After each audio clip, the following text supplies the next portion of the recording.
Vaticano, octubre de 1998. En una petición de examen de conciencia sin precedentes y en honor al año jubileo 2000, el Papa Juan Pablo II convoca a un tribunal especial de historiadores y académicos para celebrar un simposio sobre lo que él mismo denominó una fase tormentosa en la historia de la Iglesia, que hoy en día se conoce como la Inquisición. Para ayudar al tribunal en su investigación, el Papa anuncia la apertura pública de los archivos secretos de la Inquisición, unos archivos que habían estado fuera del alcance de los académicos durante casi 200 años. El pontífice, de 79 años de edad, se enfrenta así a una de las cuestiones más cruciales en su trayectoria. ¿Debería la Iglesia Católica pedir disculpas por los pecados cometidos durante la Inquisición? El tema es un polvorín de controversia, incluso entre los historiadores.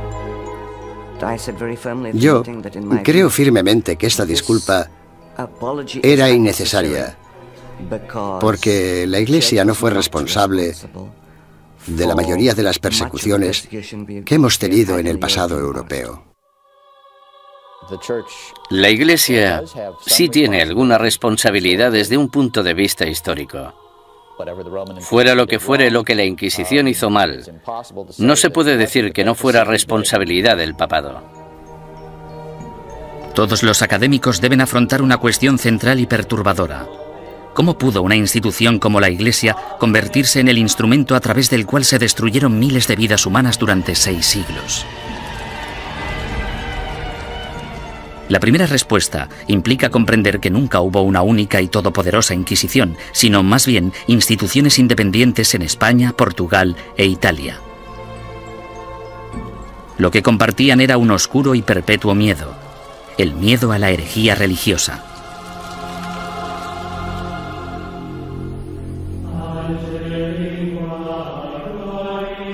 Año 1100 después de Cristo, el corazón de la Alta Edad Media. Una frágil alianza de reinos y provincias, conocida como el Sacro Imperio Romano, ocupa gran parte de lo que hoy conocemos como la Europa moderna. Tras la conversión del emperador Constantino al cristianismo y durante casi 800 años, la religión considerada antaño como una secta insurgente se convirtió en la única fe legal, penetrando en todos los niveles de la vida personal, social y política. El cristianismo latino europeo simbolizaba no solo la fuerza civilizadora en un mundo bárbaro, sino también la promesa de la salvación después de la muerte. El clero y los ciudadanos vivían temerosos del duro juicio de Dios. Con todo, seguía habiendo disidentes que se atrevían a desafiar la sagrada doctrina cristiana.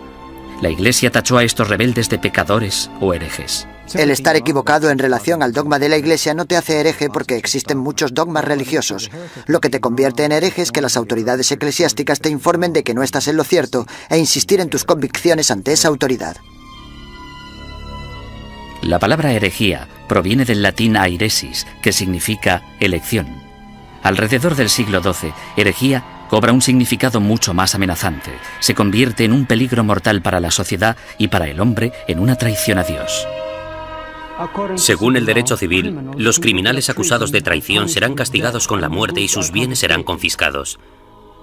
¿Qué otro motivo es necesario para que aquellos que ofendieron a Jesús, Hijo del Señor, sean expulsados de la comunión cristiana y privados de sus bienes? Papa Inocencio III.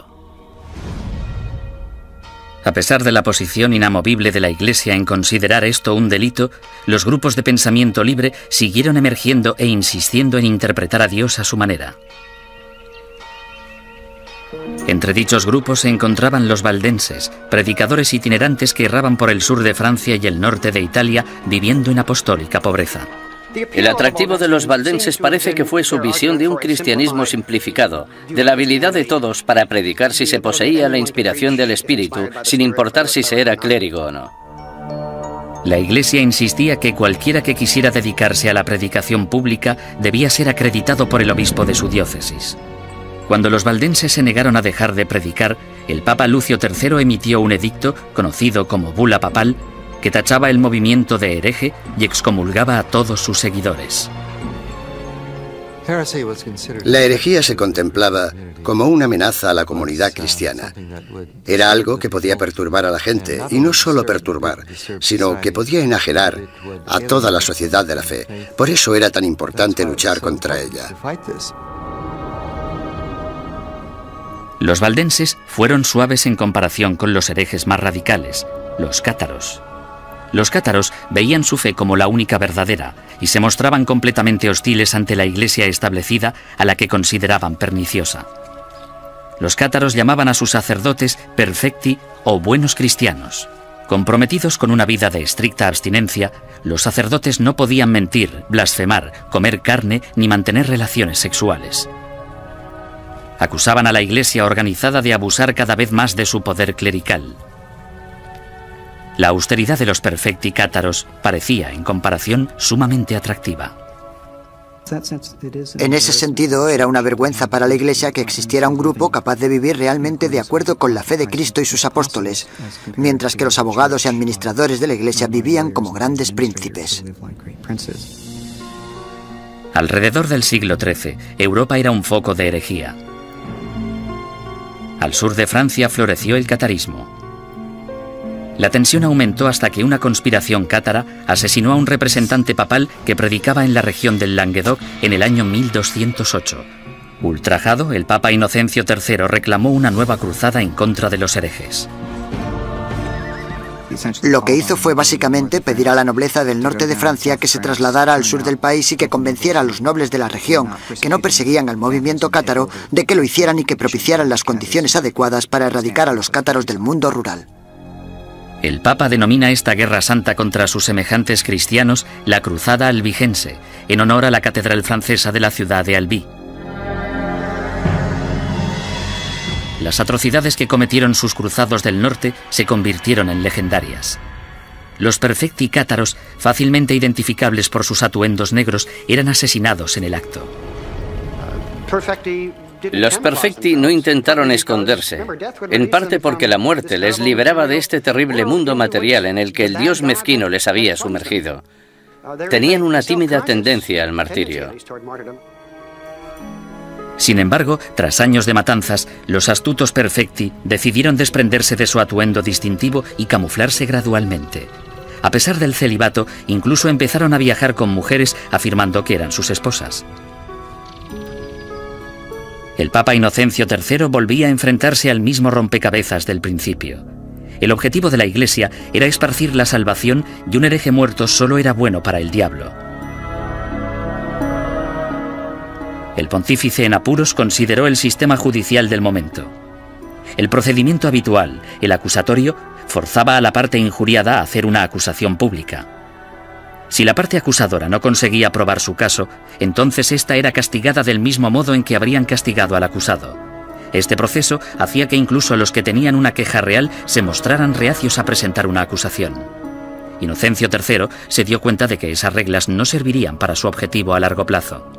En el año 1215, el Papa congregó a todos los líderes cristianos en el Cuarto Concilio de Letrán, celebrado en Roma. Inocencio utilizó el encuentro para anunciar sus nuevas normas para la persecución de herejes y clérigos descarriados. La Santa Inquisición había nacido.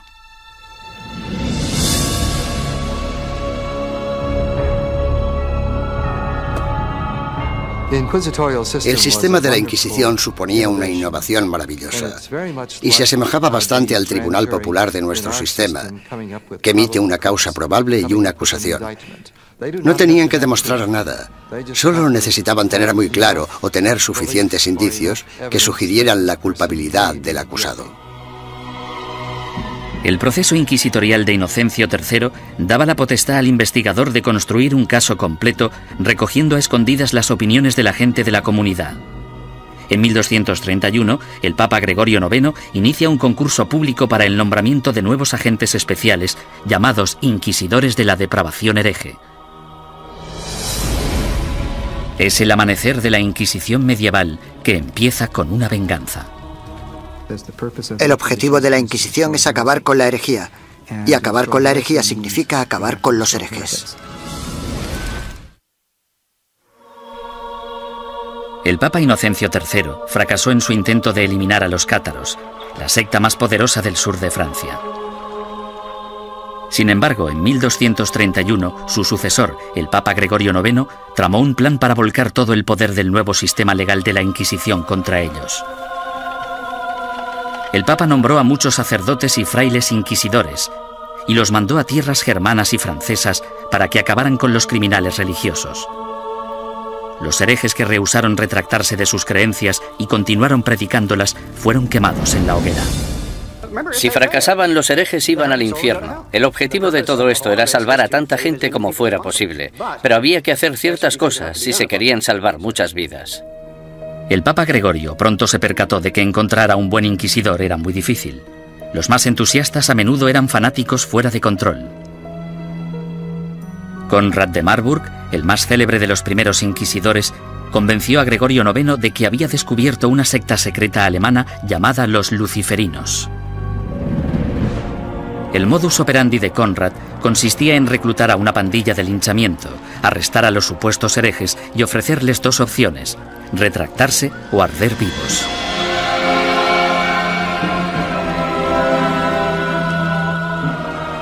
Los historiadores descubrirían más adelante que los luciferinos fueron pura ficción, una invención obsesiva que Conrad creó para impresionar al Papa. El inquisidor papal del norte de Francia no era mejor. Un cátaro convertido de nombre Robert Le Boucq acorralaba a grupos de supuestos herejes y celebraba estrepitosos juicios públicos. En un suceso devastador, 183 cátaros fueron interrogados, sentenciados y quemados vivos en un solo día. Tras años de protesta por parte de los obispos franceses, el Papa finalmente se dio cuenta de que Robert era un extremista peligroso, por lo que le retiró de su cargo y lo encarceló.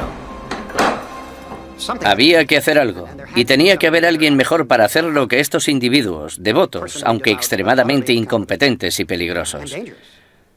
Este fue el momento en el que Gregorio IX se fijó en los dominicanos.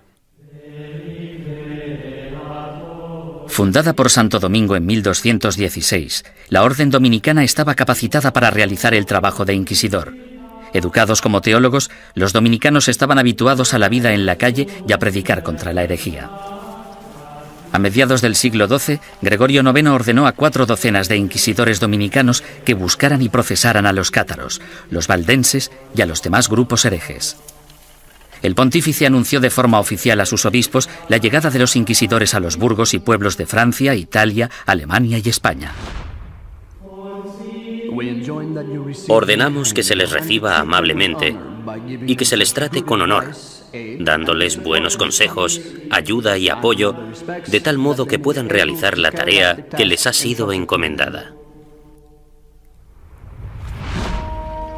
En esta carta, Gregorio IX pedía a sus obispos mucho más que simple hospitalidad.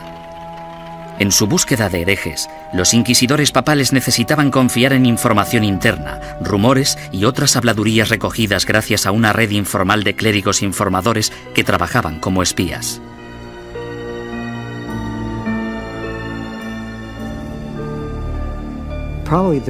Probablemente sus mejores ojos y su mejor oído en el mundo rural eran los del clero parroquial, puesto que éste vivía en los pueblos, tenía familiares en ellos y por lo tanto estaba atento a los cotilleos locales.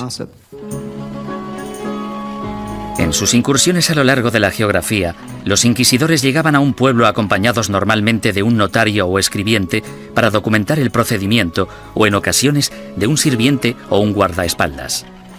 Entonces, el párroco reunía a los habitantes del pueblo para que escucharan al visitante predicar sobre los pecados y los peligros de la herejía. Una vez terminado el sermón, el inquisidor anunciaba un período de gracia durante el que cualquiera que hubiera cometido herejía podía confesar sus pecados a cambio de un trato clemente. Los que temían ser acusados o habían cometido herejía y tenían remordimientos de conciencia debían actuar durante el período de gracia, porque si lo confesaban después de dicho período, es decir, después de que se iniciara una investigación sobre ellos, la confesión no se consideraba tan sincera como si la hubieran hecho durante el período de gracia. Unas semanas más tarde, el inquisidor anunciaba el fin del período de gracia, momento en el que se iniciaba la fase más nefasta del edicto de fe. Desde ese momento, cualquier acusado se convertía en víctima de interrogatorios o arrestos. Y dado que la información siempre se daba en secreto, el inquisidor animaba a todos los buenos ciudadanos a que denunciaran a cualquier vecino que creyeran que podía ser hereje. El objetivo de las inquisiciones generales, de los edictos de gracia y los edictos de fe, era conseguir que entrara y saliera tanta gente como fuera posible de la oficina del inquisidor. Y para ello utilizaban el miedo, el terror y el interés propio. El inquisidor debía tener al menos 2 testimonios incriminatorios antes de poder seguir adelante. En ocasiones, los sujetos víctimas de investigación no sabían que eran sospechosos hasta el día que les convocaban. Durante el procedimiento inquisitorial, la mayoría de las pruebas se recopilaban antes de que tuvieras conciencia de que había una investigación en marcha. Cuando te informaban del caso, la investigación ya había finalizado. Bastante diferente al sistema actual. Conscientes del peligro de las acusaciones falsas o maliciosas, los inquisidores intentaban diferenciar las mentiras de la verdad. Cuando hacían subir al estrado a un acusado por primera vez, le hacían nombrar a todos sus enemigos. Si alguno de esos nombres coincidía con cualquiera de los nombres de la lista de testigos, el inquisidor debía desestimar ese testimonio. Sin embargo, las protecciones legales se acababan aquí. El acusado nunca llegaba a saber el nombre de quienes le acusaban, ni tampoco los motivos por los que se le acusaba. Era muy complicado demostrar tu inocencia una vez acusado por los inquisidores. Incluso los sospechosos que confesaban haber cometido herejía no podrían reconciliarse con la Iglesia hasta que dieran nombres e información de otros supuestos herejes. Si obstaculizaban la investigación, se arriesgaban a sentencias de cárcel y a perder todas sus propiedades. Si no cooperabas, los inquisidores podían reducir tu ración de comida y encadenarte a la pared. Por tanto, el principal método para conseguir que la gente confesara era simplemente encerrarlos durante largos periodos de tiempo y dejarles reflexionar. ¿Cómo llevaban los inquisidores su trabajo tan en secreto? Han sobrevivido algunos manuales prácticos dándonos una aproximación fascinante a ese periodo. Uno de ellos, llamado Conducta de interrogación relacionada con la depravación hereje, fue escrito por un inquisidor retirado, Bernard Guy, en el año 1324. Guy, cuyas hazañas inspiraron la novela histórica En el nombre de la rosa, ofrece docenas de investigaciones en las que recoge 17 años de experiencias de primera mano en lo que él denomina su cruzada personal contra la herejía. El objetivo de la Inquisición es acabar con la herejía. Y para acabar con la herejía, debemos acabar con los herejes. Bernard Guy, 1324. Los inquisidores se consideraban realmente una organización de combate. Eran bastante conscientes de que existían herejes y simpatizantes por todas partes y estaban muy motivados para deshacerse de ellos. En 1376, el inquisidor Nicolás Aymeric de Aragón escribió el libro Directorium Inquisitorium. En él, describía la tenacidad y el compromiso que debía tener un inquisidor de los siglos XIV y XV, e incluso incluyó una lista práctica de trucos inteligentes utilizados para engañar a los sospechosos para que confesaran. Uno de los trucos que me asombró fue el de sentarse con una vitela pequeña en las rodillas y mirarla y comprobarla mientras la persona da su testimonio. Luego, en algún punto dices, no, lo que estás diciendo no puede ser verdad. Está clarísimo que no me estás diciendo la verdad. Y entonces el sospechoso, sometido al interrogatorio, piensa que lo que tienes es la declaración de otra persona cuando en realidad solo tienes una vitela en blanco.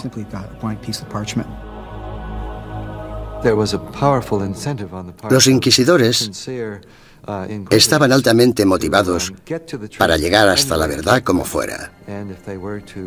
Y si era necesario, pisotear algunos derechos de los acusados, pues se hacía en nombre de la verdad. Existe otro aspecto espeluznante en el trabajo del inquisidor, la tortura. En la Edad Media se consideraba un método aceptable para la detección de mentiras siempre que hubiera razones suficientes para justificarla. En el siglo XX, cuando hablamos de tortura, pensamos en violencia física para obligar a la gente a decir la verdad. En aquel entonces, se trataba de un método para averiguar si el acusado estaba diciendo la verdad. Y este era el rol inicial de la tortura. Era un instrumento legal que entraba en juego en un momento dado del caso y bajo unas circunstancias muy específicas. Antes de 1252, la Iglesia prohibía a los inquisidores que utilizaran la tortura en sus investigaciones. Pero tras el asesinato del inquisidor Pedro Mártir en Lombardía a manos de los cátaros, el Papa Inocencio IV abrió la veda y dejó que métodos antiquísimos, en especial la tortura, entraran en la lucha contra la herejía. El oficial o párroco debe obtener de todos los herejes que capture una confesión mediante la tortura, pues de hecho son todos ladrones y asesinos de almas. Papa Inocencio IV. Por lo tanto, la tortura no fue algo inventado por los inquisidores. En este caso, solo seguían los dictámenes de la ley. La tortura se destinaba a dos tipos de prisioneros: los que se negaban a retractarse y los que parecían saber más de lo que contaban.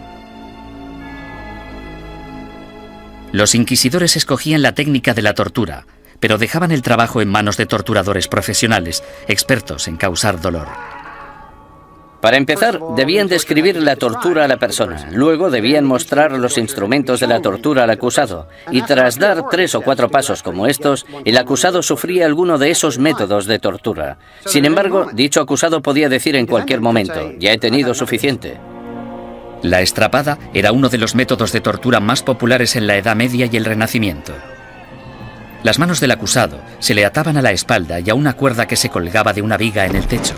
En algunas ocasiones se añadían pesos en los pies de la víctima. Una vez izado, se bajaba al prisionero y se le volvía a levantar de un tirón o se le sacudía violentamente. Los atornilladores de piernas o las prensas de espinillas eran instrumentos mecánicamente más sofisticados para causar dolor. Con cada vuelta de tornillo, más aguda se volvía la presión sobre las piernas del prisionero. En medio de toda esta mutilación se encontraba el notario del inquisidor, apuntando con esmero y fidelidad los acontecimientos de la sesión y listo para anotar la confesión tan pronto se produjera. El clero justificaba todo esto como un acto de benevolencia. Al fin y al cabo, si la tortura llevaba a la confesión, el injuriador podía finalmente reconciliarse con Dios y recibir la salvación. Si la confesión se realizaba durante la tortura, el proceso consistía en liberar al acusado de los instrumentos de tortura y permitir que se recuperara. Luego se le repetía la pregunta para comprobar si el acusado solo se había dejado llevar por el miedo al dolor o si realmente había dicho la verdad. Con todas esas técnicas a su disposición, no resulta sorprendente que los inquisidores fueran convincentes en casi un 90% de los casos. ¿Podía la herejía estar realmente tan extendida? ¿O eran los inquisidores los que utilizaban su poder para asustar a la gente y obligarles a hacer confesiones falsas? En mi opinión, uno de los mayores problemas a la hora de trabajar con los informes de la Inquisición es determinar hasta qué punto podemos creer nada de lo que está escrito en ellos, porque los inquisidores, si querían, podían hacer confesar casi todo a cualquiera.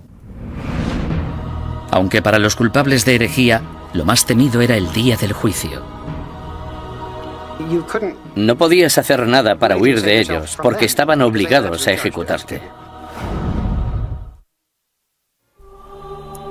Durante los siglos XIII y XIV, los inquisidores papales siguieron su camino por el sur de Europa, recogiendo acusaciones e investigaciones de herejes. Estos sacerdotes se veían como soldados de primera línea de Dios, en guerra por la salvación de las almas, pero dejaban atrás un campo de batalla repleto de bajas. La Inquisición asustaba a los ciudadanos y les obligaba a traicionar a sus amigos y vecinos, destruyendo familias y convirtiendo comunidades pacíficas en una fábrica de mentiras y sospechas.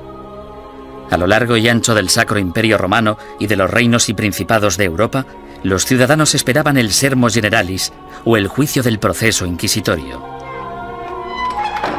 Los castigos o penitencias iban desde el azotamiento público al encarcelamiento o a los trabajos forzados.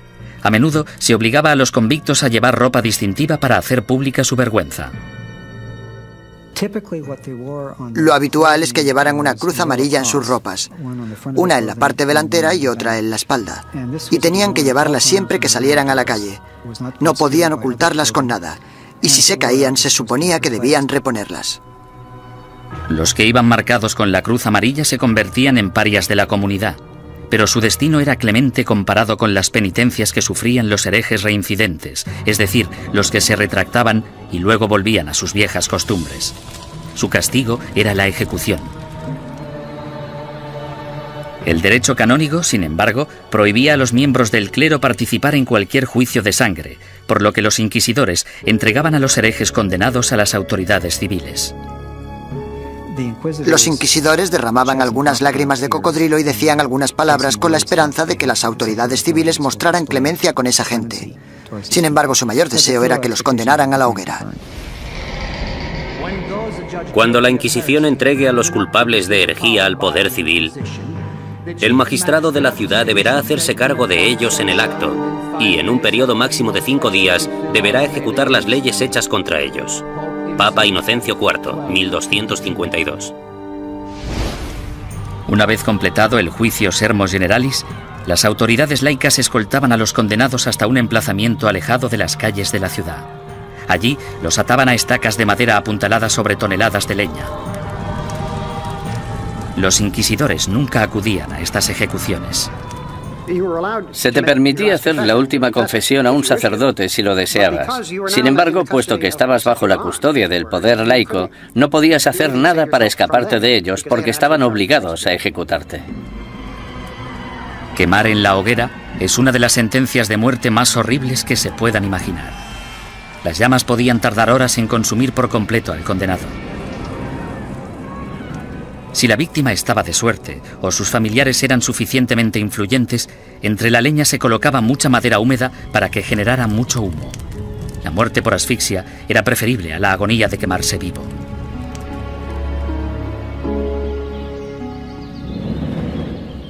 Ni siquiera la muerte podía liberarte de las garras de la Inquisición. En ocasiones, personas que habían muerto hacía años recibían acusaciones post-mortem y eran condenadas por herejía. Se saqueaban sus tumbas y se lanzaban sus restos a la hoguera.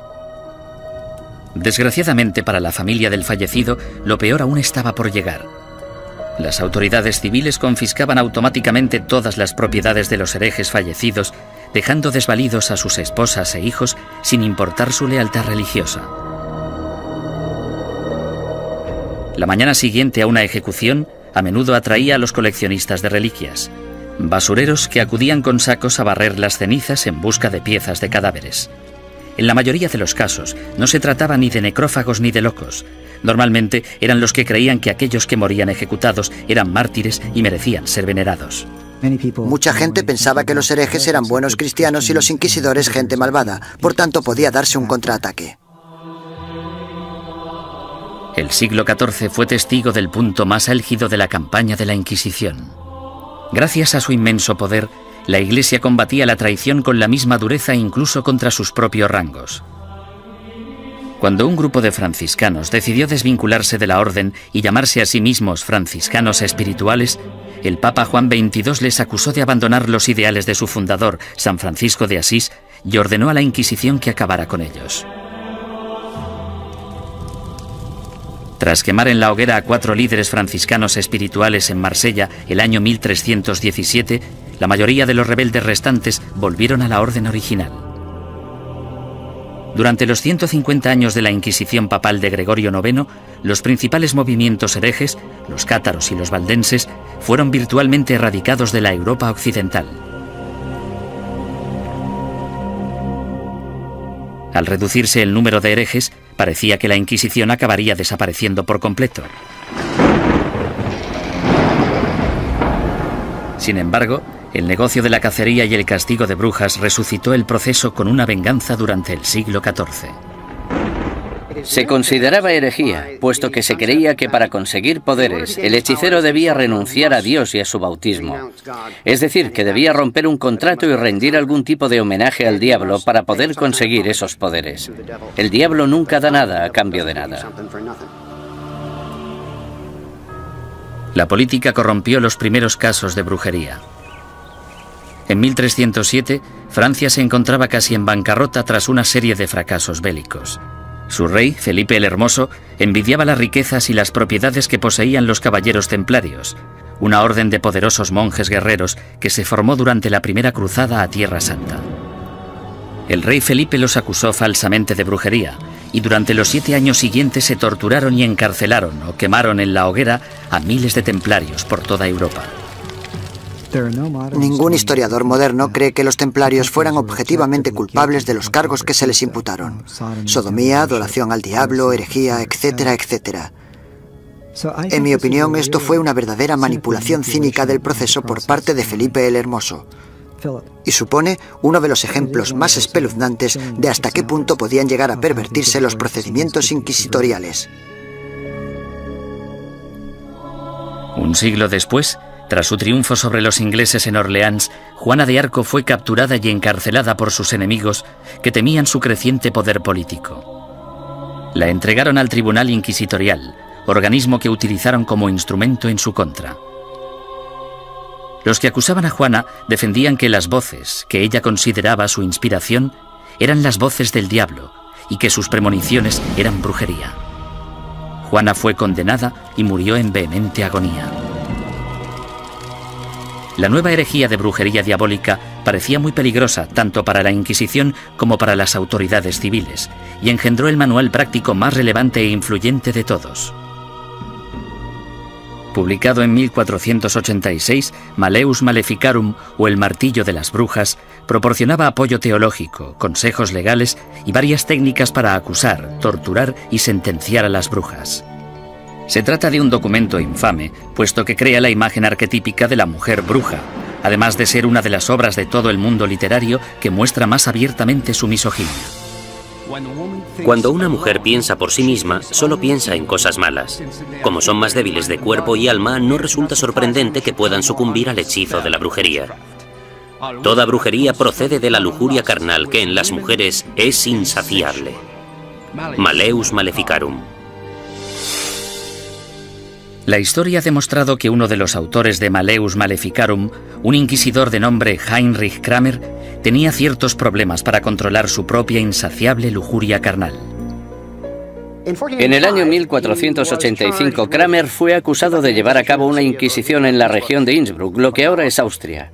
Él mismo se buscó los problemas porque la mayoría de los interrogados eran mujeres y las preguntas tenían relación con sus actividades sexuales. Alarmado por la manifiesta obsesión sexual de Kramer, el obispo ordenó que destituyeran al inquisidor y que liberaran a todos sus prisioneros. 2 años más tarde apareció Malleus Maleficarum. Nació de la frustración de Kramer por la experiencia de Innsbruck y de la furiosa misoginia que sufría. Durante los siguientes 200 años, el Malleus Maleficarum se convirtió en un bestseller y llegó a ser publicado en 4 lenguas distintas.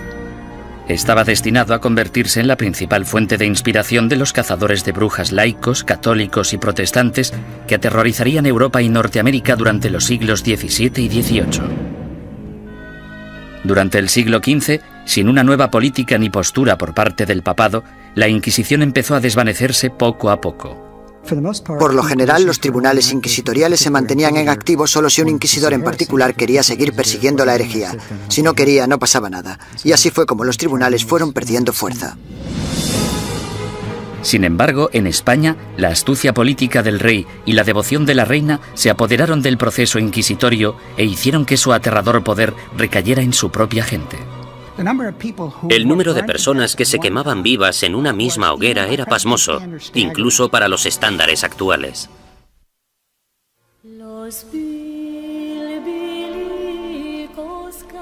La situación de los judíos europeos durante el período medieval siempre fue desesperada.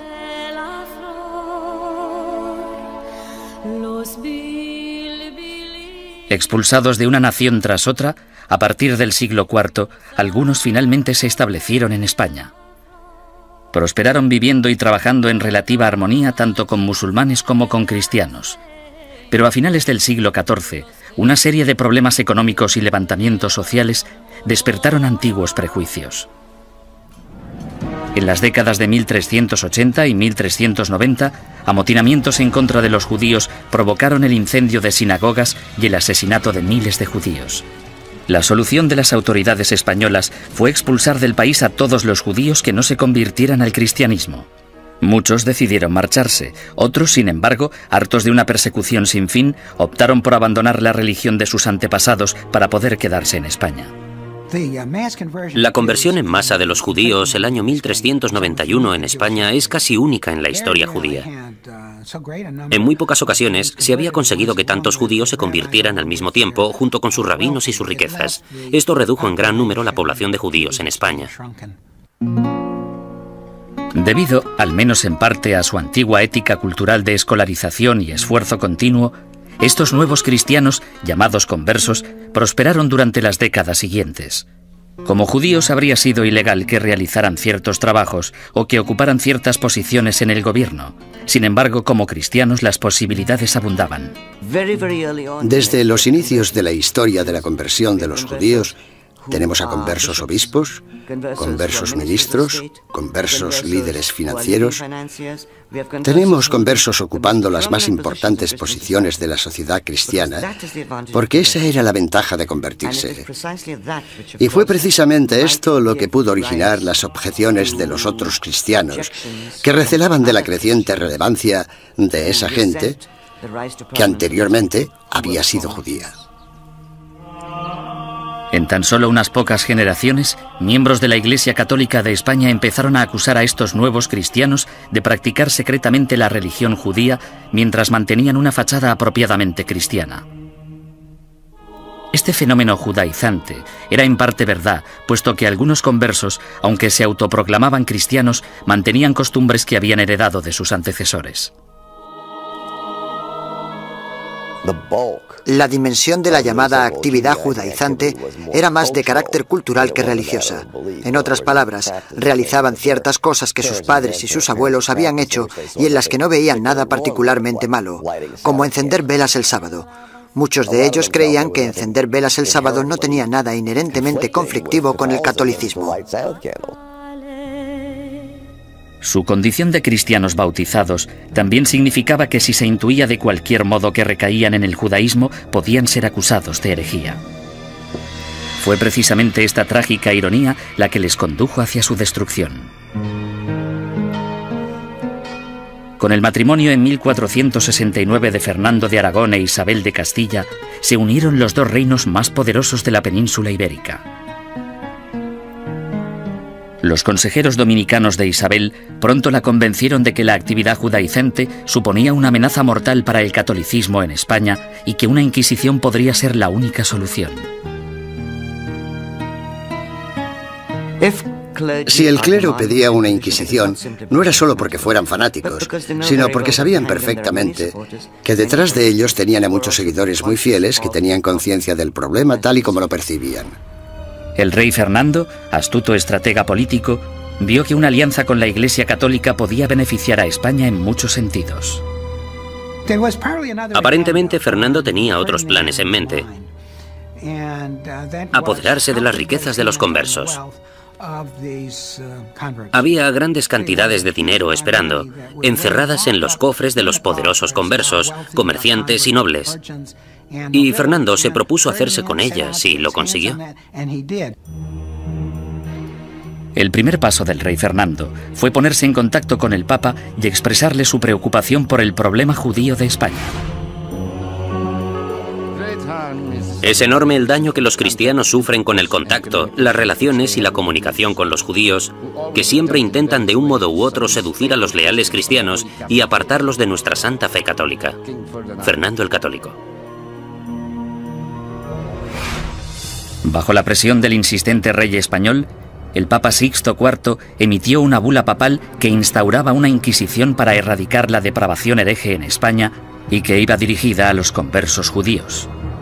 Esta nueva Inquisición española fue algo completamente distinto a todos los demás tribunales inquisitoriales anteriores.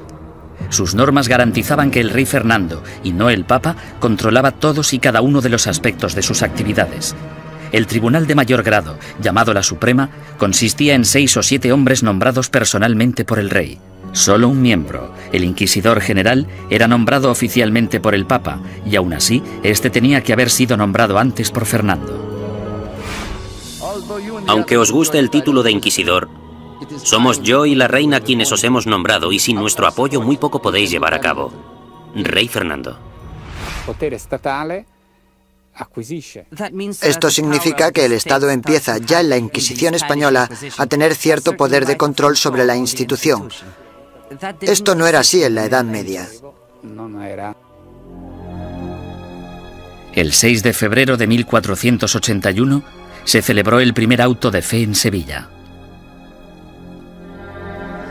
En este acto, que se convertiría en el símbolo de la Inquisición española, un centenar de hombres y mujeres conversos fueron acusados de practicar secretamente la religión judía y juzgados ante la Iglesia.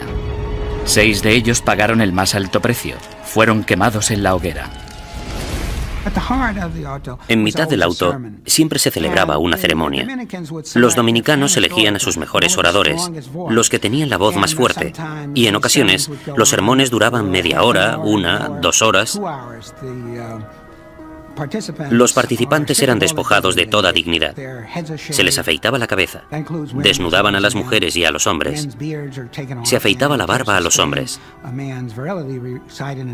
En España, la virilidad de un hombre residía en su barba, por lo que afeitarla resultaba muy desagradable. La idea de la ceremonia era humillar a los penitentes y mostrar a la congregación cuál era el castigo por cometer herejía. Incluso los que no habían recibido mucha educación o no estaban interesados en las sutilezas teológicas, ni muy seguros de los credos y las plegarias que recitaban, sabían perfectamente qué sucedía en cada momento en un auto de fe. Era un espectáculo aterrador cuyo objetivo era poner unos límites en la mente de las personas sobre lo que podían decir, pensar y creer. Durante el primer año desde su establecimiento, 1.500 conversos acusados de judaísmo fueron juzgados y otros cientos condenados a muerte. La cantidad de personas que se quemaba en una misma hoguera era pasmosa incluso para los estándares actuales. Se quemaron 28 personas de una sola vez, en otra ocasión 70 personas, y en el mayor auto jamás celebrado se quemaron 109 personas en una misma hoguera. A diferencia de los herejes medievales que se atrevían a predicar sus ideas en público, el judaísmo secreto era, por definición, una actividad clandestina que se llevaba a cabo a puerta cerrada. Los vecinos podían decir que habían visto a un individuo leer un libro que probablemente era judío solo por el hecho de ver a alguien mirando un libro pequeño, que podría ser el libro de las horas. O podían decir que habían oído a alguien cuchichear una plegaria que seguro que era judía. Por tanto, encender velas, darse un baño, lavar la ropa, tratar, preparar y comer carne en día de pescado, como podían ser los viernes o los miércoles, podía causarte grandes problemas si tus vecinos se percataban y tenías mala relación con ellos. Las acusaciones provocaban más acusaciones. Algunos conversos se delataban a sí mismos con la esperanza de limpiar su historial y frustrar así el ataque de sus enemigos. Sin embargo, solo se podía conseguir una penitencia clemente si se hacía una confesión completa, y eso significaba dar los nombres de compañeros herejes. La única forma de escapar de todo eso era escoger nombres de otras personas de la comunidad. Esto recuerda mucho a los Estados Unidos de los años 50 y al pánico rojo que provocó la creación del Comité sobre Actividades Antiamericanas. Fue aquí donde se produjeron tantas tragedias. Gente inocente de todos los cargos podría, bajo tortura y pena de muerte, haber dado nombres sin pensar, solo para ser liberados. Si consideramos a Fernando e Isabel como los arquitectos de la Inquisición española, su contratista fue sin duda Tomás de Torquemada, el primer inquisidor general. A partir de 1490, Torquemada redactó minuciosa y sistemáticamente reglas que todavía conservamos en papel para guiar a los inquisidores, incluyendo el más mínimo detalle sobre lo que debían o no debían hacer. Y como consecuencia, podemos considerarle el fundador de la Inquisición. No hay ninguna duda de que Torquemada presidió la Inquisición durante su período más sanguinario y que ejerció mucha influencia sobre la corona. A pesar de que se le ha retratado de todos modos, desde un loco hipnotizador hasta un monje siniestro y obsesionado por el sexo, los historiadores saben muy poco sobre él. Era el típico teólogo fanático, antisemita y extremadamente hostil a los conversos. Era un hombre que concentraba toda esa intolerancia y ferocidad tan característica de los primeros inquisidores. Podemos estar de acuerdo o no con él en que los judeoconversos debían ser perseguidos y condenados. Pero en mi opinión, Torquemada insistió mucho en las normas de procedimiento correcto para el sistema inquisitorial. Sin embargo, se calcula que durante los 20 años de mandato de Torquemada como inquisidor general, 2.000 personas perdieron la vida y otros miles fueron castigados. A ello se le sumó un alocado complot de asesinato que selló el destino de los judeoconversos españoles y aseguró el papel de la Inquisición en España durante los siguientes 200 años. Los judíos no ganaban nada convirtiéndose. La situación social no cambió en ningún sentido. Solo podía empeorar para la gente de origen judío. 5 años después de su nacimiento, la Inquisición se encontraba en plena forma, ganándose a pulso su temible reputación. Los conversos españoles, los judíos convertidos al catolicismo, no podían acudir a ningún lado en busca de justicia. Tanto la Iglesia como las autoridades civiles seguían la misma lógica aplastante. Todos los conversos que rehuían la Inquisición eran, por defecto, culpables. Todos los que daban el paso y se delataban a sí mismos eran, puesto que lo admitían, culpables. Y todos aquellos que eran juzgados y condenados eran, evidentemente, culpables. Los procedimientos interinos del Tribunal de la Inquisición se mantenían en privado y los informes se protegían cuidadosamente, incluso de la corona. Cuando la Inquisición española arrestaba a alguien, esa persona simplemente desaparecía en la cárcel hasta que la Inquisición acababa con ella. Los familiares y amigos quedaban a la espera, llenos de preocupación y sin poder ayudar. Los españoles convirtieron este hecho en un verdadero fetiche. El secreto. Me refiero a que este era uno de sus principios fundamentales. La creencia de que el prestigio de la institución dependía en gran medida de la capacidad de mantener intacto el secretismo. Para los acusados, la naturaleza surrealista y casi arbitraria del proceso generaba terror. No existía ningún juicio. Eran más bien audiencias tras las que el prisionero volvía a su celda. Después de todo el sufrimiento, que podía prolongarse durante semanas o meses, el acusado podía no llegar a saber los crímenes de que se le acusaba. Se le exigía constantemente, a veces bajo amenazas de muerte, que confesara. El acusado tenía que inventar explicaciones sin saber la naturaleza de la denuncia que se había interpuesto contra él. Y esto, a menudo, llevaba al encarcelamiento masivo de prisioneros que se negaban a confesar, porque creían que no tenían nada que confesar, y probablemente tenían razón. El 15 de septiembre de 1485, algunos conversos furiosos decidieron tomarse la justicia por su mano. Como inquisidor, Pedro Arbués se arrodilló delante del altar de la Catedral de Zaragoza. 8 asesinos le atacaron con cuchillos.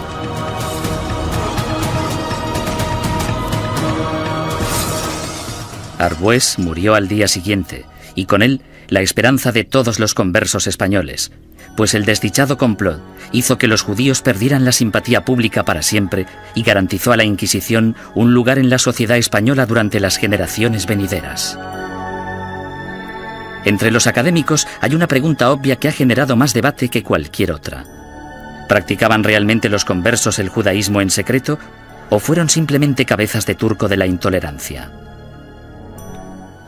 El problema desde un punto de vista técnico es que la única fuente de información que tenemos para responder a esta pregunta proviene del Santo Oficio. En consecuencia, el tema a tratar es, ¿debemos creer totalmente en los hermanos del Santo Oficio que investigaron a los conversos?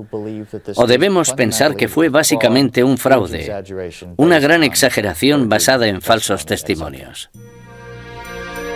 A petición del inquisidor general Torquemada, en marzo de 1492, el rey Fernando emitió otro edicto de expulsión. Se daba a los judíos 4 meses para aceptar el bautismo o abandonar España.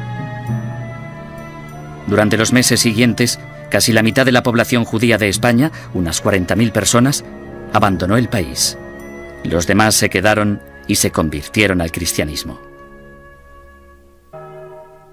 Simplemente cayeron en la misma trampa que habían tendido a sus antepasados judíos hacía 100 años. Por tanto, los judíos no ganaban nada convirtiéndose. La situación social no cambió en ningún sentido. Solo podía ir a peor para la gente de origen judío.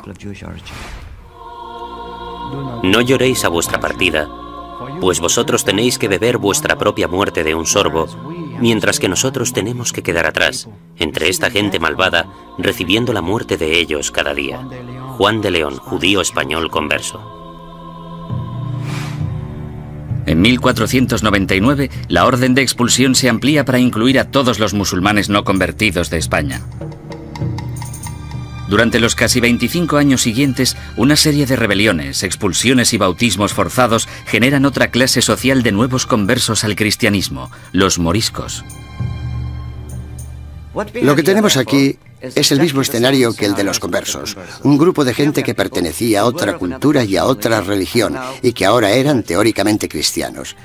Esta era una situación hecha a medida que la Inquisición utilizó para apartar a los musulmanes y hacerles practicar el cristianismo. Las persecuciones de moriscos se triplicaron durante los siguientes 100 años. Sin embargo, estos no pudieron o no quisieron adaptarse. Finalmente, en 1609, las autoridades españolas decidieron que los moriscos eran imposibles de convertir y los expulsó a todos.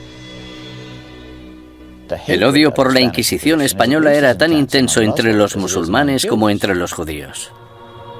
En su intento de conservar el catolicismo como la única religión de España, la Inquisición española encarceló a ciudadanos inocentes, confiscó propiedades, destruyó familias y mandó a miles de personas a la muerte.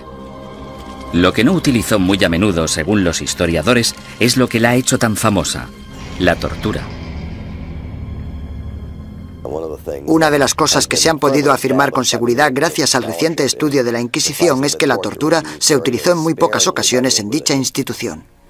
La tortura se utilizaba única y exclusivamente para sonsacar la confesión, y una vez se había conseguido, la tortura cesaba. Los inquisidores se enfurecían si sus subordinados torturaban a individuos demasiado viejos, demasiado enfermos, leprosos o supuestos enfermos mentales. Tampoco querían que se torturara a niños. Pero no importa la poca frecuencia de uso, la Inquisición tenía reglas concisas sobre cómo ejercer la tortura.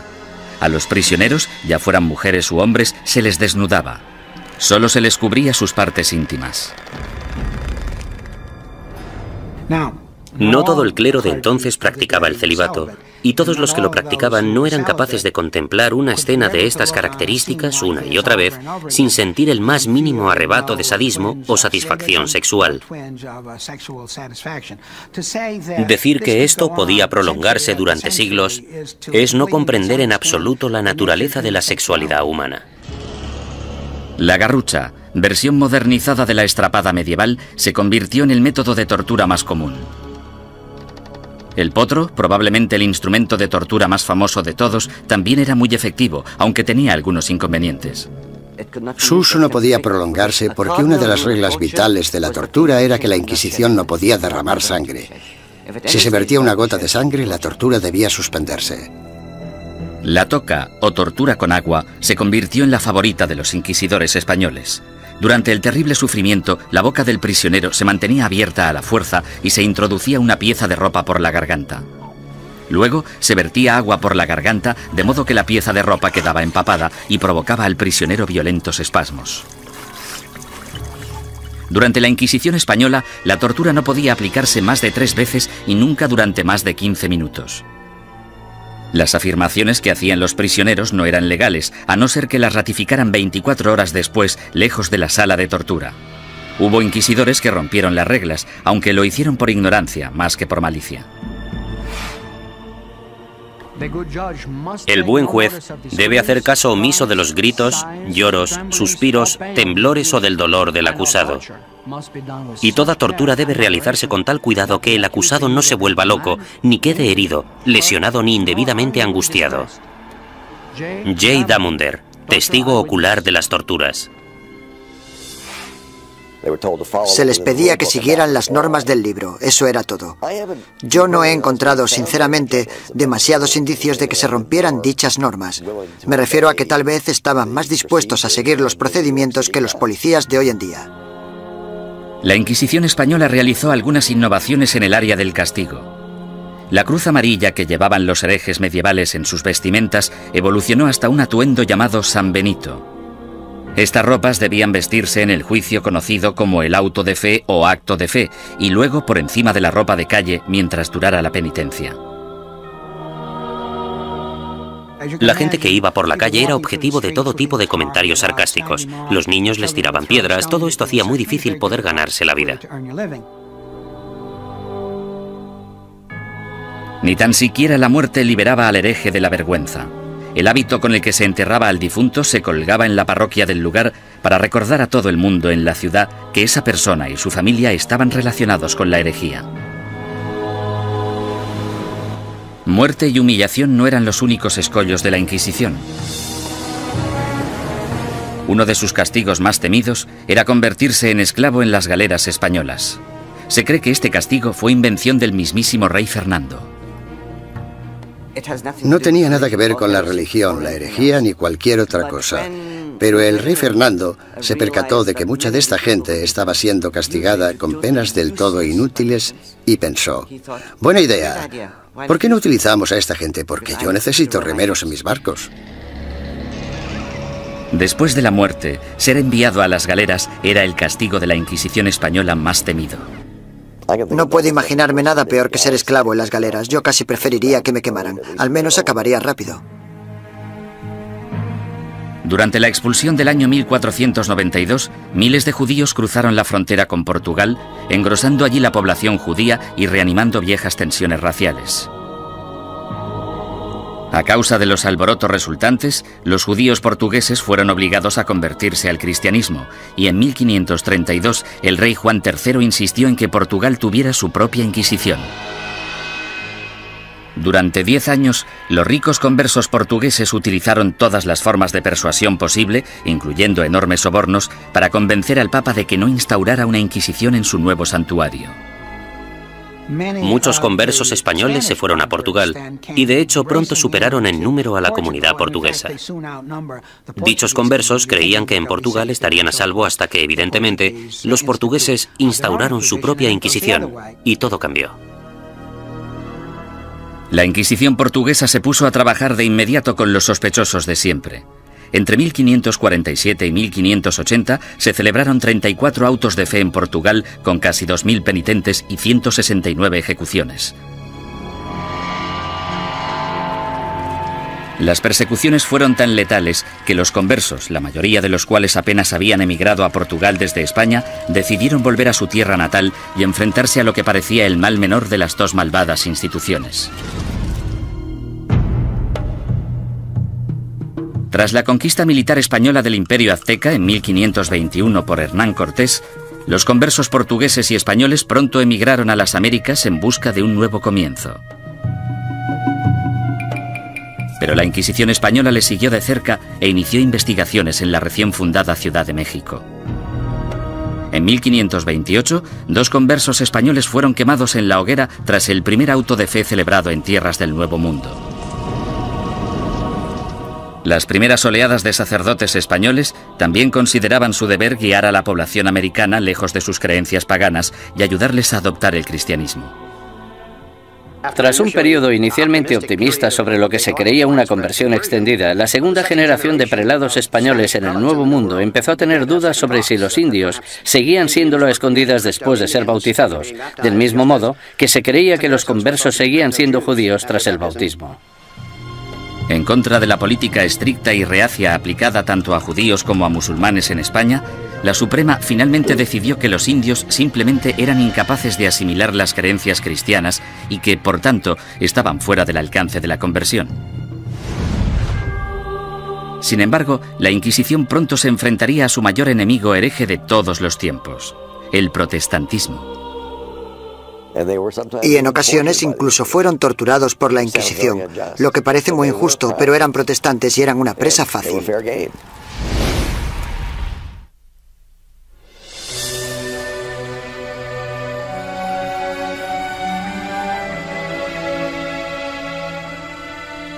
Al mismo tiempo que las inquisiciones española y portuguesa remataban su azote contra los musulmanes y los judíos herejes, otra amenaza apareció en escena.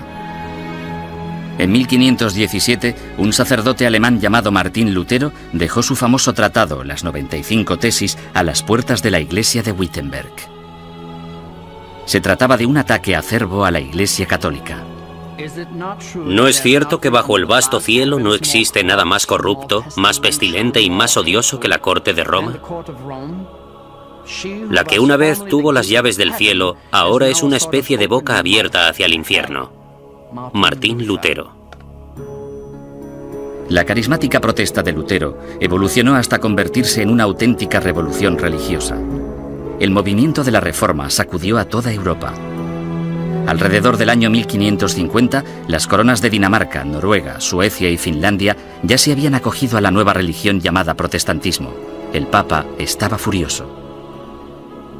La forma en la que se contemplaba desde Estados Unidos la amenaza soviética de los años 50 y 60 sería muy parecida a la forma en la que Roma en aquel entonces contemplaba la amenaza protestante. Con sus ajetreados puertos y su extensa red europea de comercio, era solo cuestión de tiempo que las ideas protestantes empezaran a viajar hacia la España católica. En 1577, dos grupos independientes de adinerados protestantes convertidos fueron descubiertos y arrestados en Sevilla y en Valladolid. Estos arrestos de finales de 1550 fueron terribles para la administración inquisitorial y para el gobierno real, puesto que muchos de los sospechosos ocupaban altos cargos en la burocracia gubernamental. El descubrimiento de dos organizaciones protestantes en dos de las mayores ciudades de España causó oleadas de pánico por todo el país católico. El rey español Carlos V, que había dedicado los últimos 30 años a la lucha contra el protestantismo en Alemania, exigió una purga rápida y despiadada. Su aliado en Roma, el Papa Pablo IV, volcó todo el poder de la Iglesia en el ataque contra el protestantismo y emitió una bula papal sin precedentes en la que permitía a la Santa Oficina Española ejecutar a los ofensores que cometían un crimen por primera vez e incluso a los que se arrepentían. Según mis conocimientos, esta es la única vez en toda la historia de las Inquisiciones española, romana o portuguesa en que los acusados, que por primera vez admitían estar arrepentidos de sus errores doctrinales, eran igualmente condenados a muerte. La fiebre del antiprotestantismo llegó a todas las grandes ciudades de España. Fueron quemados en la hoguera sacerdotes, monjas, soldados ingleses e incluso 3 niños que murieron junto con sus madres. En poco más de 3 años, tras el descubrimiento de protestantes en España, el protestantismo se había eliminado por completo. Nunca reaparecieron. España se caracteriza por no tener protestantes. El sangriento ataque a los protestantes entre los años 1559 y 1562 también marcó el punto más álgido de la ceremonia del auto de fe en términos de asistencia, pomposidad y pura teatralidad. Anticipándose a los juicios de cientos de protestantes herejes, el inquisidor general Fernando Valdés se propuso deliberadamente modernizar el auto de fe de forma grandilocuente. Los costes aumentaron astronómicamente.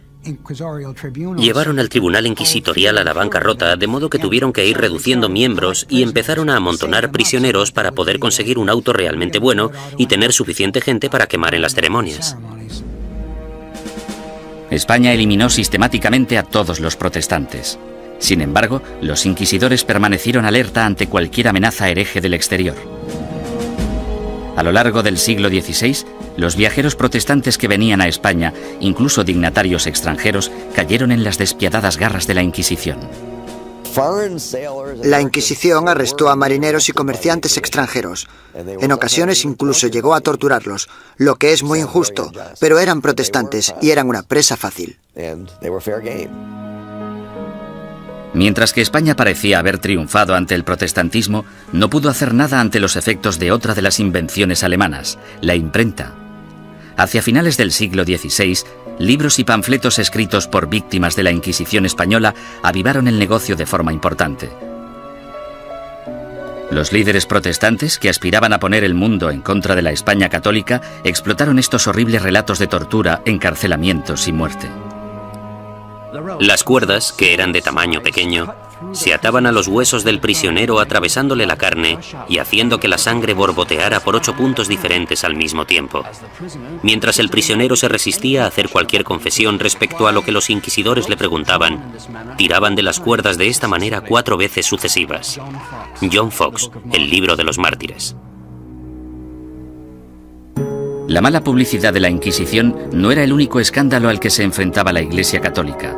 En 1542, Roma fue sacudida por la noticia de que Bernardino de Ochino, el líder de la admirablemente austera y piadosa orden católica de los capuchinos, había abandonado Italia para unirse al protestantismo. La deserción de Ochino, una de las figuras relevantes más admiradas en la Iglesia, finalmente incitó al Papa a tomar una decisión. La respuesta del papado a este tipo de escándalos fue la creación de lo que se esperaba que fuera un método más eficaz de rastreo de herejes para detenerlos antes de que se convirtieran en una amenaza o en causa de bochorno. El 4 de julio, el Papa Pablo III ordenó el establecimiento de una Inquisición romana, la primera Inquisición en suelo italiano en más de 200 años. Una comisión de 6 cardenales dirigiría el Santo Oficio, aunque a diferencia de la versión española, dirigida por la Corona, el poder de la Inquisición romana estaba única y exclusivamente en manos del Papa. Independientemente de lo que hiciera mal la Inquisición, no se puede decir que no fuera un error del papado. Durante el siglo XVI, la Inquisición romana gozó de gran prestigio y poder político. Los papas Pablo IV y Pío V subieron al poder tras servir a la Iglesia como inquisidores. A pesar de sus sangrientos mandatos, en términos de número de protestantes ejecutados, estudios recientes muestran que la Inquisición romana fue pionera en reformas judiciales que serían las predecesoras del sistema legal actual. Los prisioneros de la Inquisición romana podían disponer de un abogado e incluso reunir testigos que testificaran a su favor. 300 años antes de que se inventara la figura del abogado de oficio, la Inquisición romana ya proporcionaba abogados gratuitos a los indigentes acusados. Como mínimo, la Inquisición escuchaba o pretendía escuchar las explicaciones del acusado de un modo que los demás sistemas judiciales no contemplaban. La justicia civil era en muchos sentidos peor que la del Santo Oficio. Torturaban a los acusados más despiadadamente, los condenaban con más rapidez. Los acusados no morían a causa de la tortura en el sistema inquisitorial, sí en cambio en los tribunales civiles. Sin embargo, la Inquisición romana se volvió en contra de algunos de los mayores pensadores del Renacimiento. Estaban muy preocupados por el tema de las escrituras y parecía que Galileo las cuestionaba basándose en cuestiones muy controvertidas en aquel entonces. El ataque de la Inquisición romana contra el protestantismo supuso mucho más que arrestos, castigos y ejecuciones. En 1559, el Vaticano publicó su Índice de Libros Prohibidos, en el que listaba cientos de libros y autores considerados peligrosos para la fe y la moral de los buenos católicos. Cualquier ciudadano que poseyera uno de estos libros prohibidos podía ser arrestado. Algunos autores encontraron sus libros listados en este índice simplemente porque una o dos frases sueltas se habían considerado erróneas. Sir Thomas More, político inglés que irónicamente fue decapitado por su lealtad a la religión católica, también fue considerado un autor prohibido. En relación a ciertos pasajes de sus libros, el índice decía: podéis leer este libro, pero debéis saltaros este pasaje. Es cierto que mucha gente famosa aparecía en este índice y, por tanto, estaban prohibidos. Los historiadores cuestionan si dichos índices tuvieron algún impacto real. Hay literalmente miles de títulos en cada índice, y aparte de un grupo de inquisidores y de obispos, pocos sabían exactamente qué estaba prohibido. Con mis investigaciones he podido demostrar que en Cataluña, por ejemplo, nadie hacía caso al índice. A lo largo de todo el siglo XVI, las librerías de Barcelona vendieron públicamente libros que aparecían en el índice de libros prohibidos. Simplemente fingían no conocerlo. Como instrumento de censura, el índice de libros prohibidos resultó ser algo de mucho ruido y pocas nueces. Sin embargo, no hay ninguna duda de que la Inquisición romana tuvo un efecto represivo sobre las ideas intelectuales y científicas y que destruyó las vidas y los legados de algunos de los mayores pensadores del Renacimiento. Giordano Bruno fue uno de los genios más excéntricos del siglo XVI. Medio filósofo, medio loco, su visión del cosmos, considerada inverosímil en su época, de hecho se anticipó a la concepción actual del sistema solar. Bruno era un visionario. Se consideraba casi una segunda reencarnación de Cristo, aunque de hecho tenía sus dudas sobre la divinidad de Dios, pensamiento por el que fue acusado. El tratado más famoso de Bruno, publicado en 1584, pronto le hizo merecedor de aparecer en el Índice Romano. De título Sobre el universo infinito y los planetas, es una mezcla extravagante de misticismo y astronomía de Copérnico. Bruno lanzó la teoría de que existe vida inteligente en otros planetas situados más allá de las estrellas. Enseñaba que la unificación de todas las religiones, incluidas el Islam y el judaísmo, era la única salvación de la humanidad. Estas creencias herejes provocaron aversión tanto entre los católicos como entre los protestantes. En un periodo de tensión religiosa, las personas como Bruno representaban una amenaza enorme porque en realidad parecían desechar casi todos los pilares básicos del cristianismo. Durante 15 años, Bruno evitó cautelosamente la Inquisición romana, manteniéndose alejado de Italia. Sin embargo, en 1591, un rico mecenas le convenció para viajar hasta Venecia y una vez allí le traicionó denunciándole ante el Santo Oficio. El encarcelamiento y el juicio de Bruno duraron 7 años, durante los que el tribunal romano llegó prácticamente a implorarle que abandonara sus creencias herejes. Él se negó. Habría sido como repudiar toda su vida. En mi opinión, para un hombre como Bruno, que estaba completamente convencido de sus propios poderes, habría sido casi imposible actuar de otro modo. Tal vez vuestro miedo a juzgarme sea mayor que mi miedo a ser juzgado. Giordano Bruno. La obstinación de Bruno enfureció tanto al Papa Clemente VIII que él mismo le condenó a muerte. El 8 de febrero de 1600, Bruno fue conducido al campo de I Fiori, en pleno corazón de Roma, y fue quemado vivo. En la actualidad, una estatua en su honor, erigida en el año 1829, marca el lugar de los hechos. Otro intelectual renacentista, Galileo Galilei, también desató la ira de la Inquisición. Cuando construyó el primero de sus famosos telescopios en el año 1609, Galileo ya era un físico y profesor de matemáticas de fama mundial.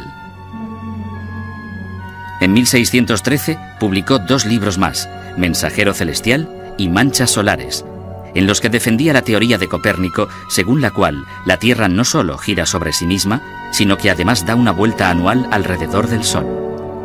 Oficiales ultrajados de la Inquisición denunciaron las creencias de Galileo y citaron numerosos pasajes de las Santas Escrituras que describen la Tierra como centro estático del universo.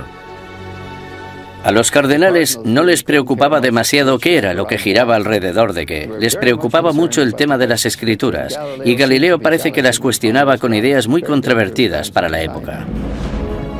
Sin embargo, Galileo vuelve a cuestionar a la Iglesia y toma una decisión asombrosa. Durante años ha habido un debate tremendo, sobre todo durante el último siglo, sobre qué debería haber hecho Galileo. En 1616, Galileo evitó ser juzgado y castigado por la Inquisición romana cuando aceptó dejar de enseñar sus rompedoras teorías planetarias. Con todo, 16 años después, alentado por el hecho de que su viejo amigo y admirador, el cardenal Barberini, se convirtió en el Papa Urbano VIII, el célebre científico publicó un nuevo manifiesto en el que reforzaba sus antiguas ideas. En esta ocasión, Galileo no calculó bien sus pasos, pues no solo produjo pánico en la Inquisición, sino que también provocó la ira de su antiguo aliado, el Papa. En mi opinión fue ese factor, la aversión personal, la oposición personal del Papa, lo que en gran parte hizo que el Santo Oficio procediera como lo hizo. Tenía una gran influencia. Galileo fue acusado de herejía. En enero de 1633, tras redactar sus últimas voluntades y su testamento, el astrónomo de 68 años viajó a Roma para enfrentarse a la Inquisición. Le hicieron todo tipo de preguntas. ¿Cómo escribiste un libro como este? ¿Por qué? ¿No defiendes en él una visión que ha sido tachada de contraria a las Escrituras? Galileo siguió manteniendo su inocencia, lo que probablemente no fue una buena estrategia dadas las circunstancias del juicio. Tras 3 meses de interrogatorio por parte de la Inquisición, en los que le amenazaron con torturarle, llegaron a un acuerdo. A cambio de retirar las acusaciones más graves, Galileo admitiría haber cometido un error y se declararía culpable de la ofensa menor que suponía haber defendido públicamente el copernicismo. El 21 de junio de 1632, en una ceremonia pública celebrada en Roma, pronunciaron la sentencia de Galileo y este se retractó de sus creencias científicas. Con un corazón honesto y una fe sincera, yo renuncio, maldigo y repudio los errores y las herejías mencionadas. Galileo Galilei. Durante años ha habido un debate tremendo, sobre todo durante el último siglo, sobre qué debería haber hecho Galileo. Es importante recordar que si se hubiera negado a renunciar, si no hubiera aceptado la oferta, si hubiera dicho no, sigo creyendo en el sistema de Copérnico, podrían haberle ejecutado. Es bastante sencillo decir 200 años después no. Tendría que haber tenido coraje y haberlos desafiado y haberse dejado quemar en la hoguera. Después de haberse retractado, el Papa sentenció a Galileo a un castigo sin precedentes, volver a Venecia y permanecer bajo arresto domiciliario por el resto de su vida. El viejo científico murió silenciosamente 9 años después, a los 77 años. La leyenda afirma, sin embargo, que justo después de pronunciar su promesa forzada, Galileo susurró a un amigo: La Tierra se mueve a pesar de todo. En 1992, el Papa Juan Pablo II anunció oficialmente que la Iglesia se equivocó en 1633 al acusar al padre de la ciencia moderna de hereje. Es una lástima que no le escucharan, que no hubiera ningún teólogo en aquel momento capaz de entenderle. El error fue de los que juzgaron a Galileo. Los siglos XVII y XVIII fueron un período de declive para todas las inquisiciones. En España, aparte de la necesidad de erradicar a los conversos acusados de practicar secretamente el judaísmo, la Inquisición española se centró en la persecución de comportamientos personales inaceptables, como por ejemplo la homosexualidad, la bigamia y el adulterio, así como también los crímenes del clero. Las ceremonias de castigo, los autos de fe, siguieron celebrándose de forma esporádica en el siglo XVIII. Sin embargo, el prestigio de la Inquisición quedó mancillado cuando Felipe II rechazó expresamente acudir al auto celebrado en honor a su coronación. Los propios españoles empezaron a ver la Inquisición como un instrumento anticuado. Y a partir del año 1730 desapareció por completo. Inspirado por los ideales y las reformas de la Ilustración, Portugal empezó a desmantelar su oficina de la Inquisición. Alrededor de 1773, los autos de fe se ilegalizaron y las distinciones entre cristianos viejos y cristianos nuevos se eliminaron de las leyes portuguesas. Fue necesario que el ejército de Napoleón invadiera Italia y España para acabar definitivamente con la Inquisición.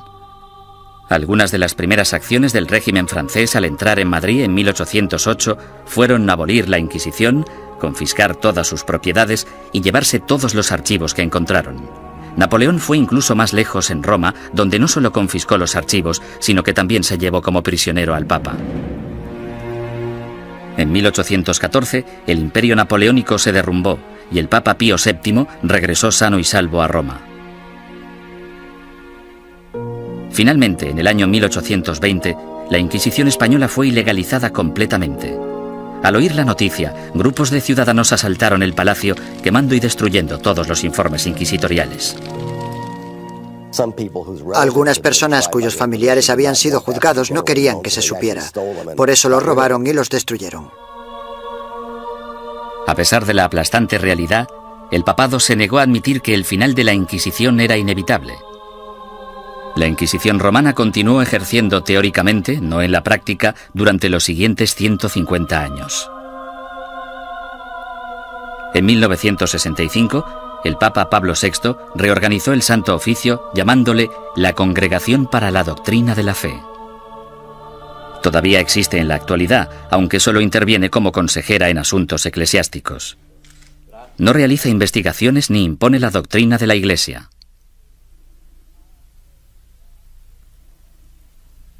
Desde la caída definitiva de la Inquisición, son incontables los mitos y testimonios inexactos que han surgido sobre su objetivo y sus prácticas.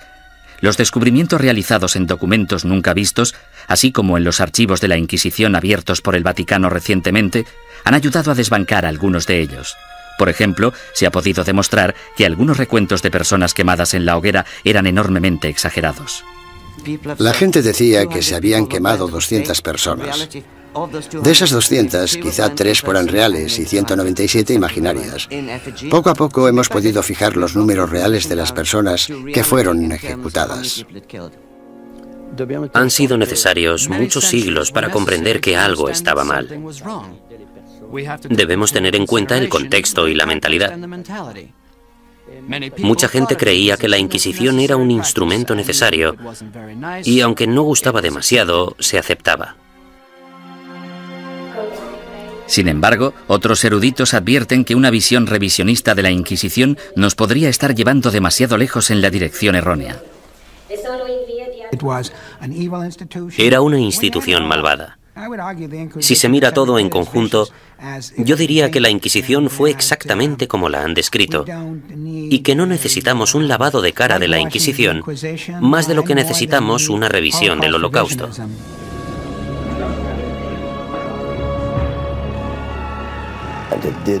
Torturó a gente, impuso fuertes castigos, quemó a personas. Había teólogos fanáticos en las Inquisiciones, había antisemitas en las Inquisiciones. Todo esto es innegable. Hay un hecho que la historia no puede negar. A pesar de que la Inquisición se concibió para el bien de la humanidad, acabó causando un dolor y un sufrimiento humano inenarrables.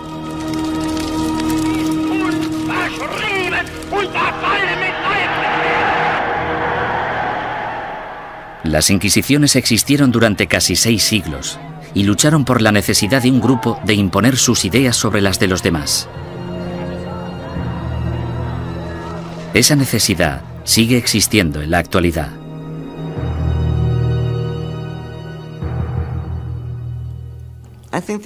Creo que la lección que debemos aprender de la Inquisición es que no debemos verla como algo único. Es un fenómeno recurrente que se ha dado a lo largo de la historia en todos los países, porque es un fenómeno natural. Es un fenómeno internacional. Es más, es innato en la condición humana utilizar las inquisiciones como método de imposición de nuestras preferencias culturales. El peligro siempre está al acecho. Cuando una sociedad se ve amenazada, sin importar si esa sociedad es una sociedad religiosa como la Iglesia Católica del siglo XVI o una nación-estado del siglo XX, cuando se desafía a una sociedad, el resultado más común es una respuesta violenta que a menudo no está arreglada por la ley.